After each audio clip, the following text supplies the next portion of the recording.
காந்தாரம் மகாபாரதத்துல சகுனியோடைய அரசாளக்கூடிய ஒரு இடமாக இருந்தது. ஸோ இதுதான் வந்து காந்தாரம் அப்படின்னு, காந்தார இளவரசர் அப்படின்னு கூட சொல்லுவாங்க சகுனிய வந்து.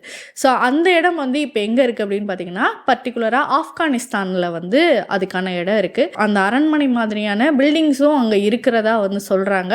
ஆனா அது உண்மையா இல்லையா அப்படிங்கிறதும் இன்னும் நிரூபிக்கப்படாத ஒரு விஷயமாக தான் இருக்கு. ஸோ அடுத்து பார்த்தோம் அப்படின்னா பாஞ்சால தேசம். இந்த பாஞ்சால தேசம் எங்க இருக்கு அப்படின்னு பார்த்தோம் அப்படின்னா, இமயமலைக்கும் சம்பா அப்படிங்கிற ஒரு நதிக்கும் இடையில இந்த பாஞ்சால தேசம் இருக்கு அப்படின்னு சொல்றாங்க. வாரணாவதம், ஸோ இது எல்லாருக்குமே நம்ம நல்லா தெரியும். அந்த அரக்கு மாளிகை கட்டின இடம். ஸோ சகுனி அவர்கள் வந்து சூழ்ச்சியால ஒரு அரக்கு மாளிகை வந்து கட்டியிருப்பாரு. ஸோ அது வந்து பாண்டவர்கள் ஐவரையும் வந்து கொல்றதுக்காக கூட வந்து குந்தி தேவியும் வந்து இருப்பாங்க.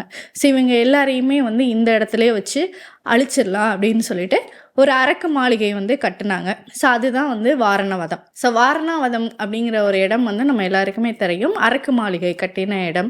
ஸோ அந்த அரக்கு மாளிகையை தான் வந்து பாண்டவர்களும் பாண்டவர்களுடைய தாயான குந்தி தேவியையும் வந்து அழிக்கணும், இந்த இடத்துல வந்து அப்படியே எரிச்சிடலாம் அப்படின்னு சொல்லிட்டு சகுனி வந்து பிளான் பண்ணுவார்.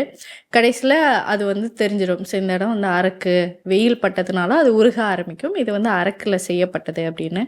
பீமன் வந்து பார்த்திங்கன்னா ஒரு பயங்கரமான ஒரு பலசாலி. ஸோ எதையுமே ஈஸியாக உடைக்கக்கூடிய திறமை கொண்டவர் அப்படின்னு நம்ம எல்லாருக்குமே தெரியும். ஸோ அவர் வந்து வேகமாக பூமியை வந்து உடைச்சி ஒரு பாதாள மாதிரி போட்டு ஒரு பாதையை வந்து உருவாக்குவார். அது பின்னாடியே இந்த 4 பேரும் அப்புறம் அவங்களுடைய தாயான குந்தி தேவியும் வந்து வெளியில் வந்து எஸ்கேப் ஆகிறதுக்கான ஒரு பகுதி வந்து உருவாக்குனாங்க அப்படின்னு சொல்லிட்டு, அது ஒரு சுரங்கம் மாதிரி இப்போவும் வந்து இருக்குது அந்த இடம். ஸோ அந்த இடம் பாண்டவர்கள் வந்து அரக்கு மாளிகையிலேருந்து தப்பித்த இடம் அப்படின்னு இப்போ வரைக்கும் நம்பப்படுது.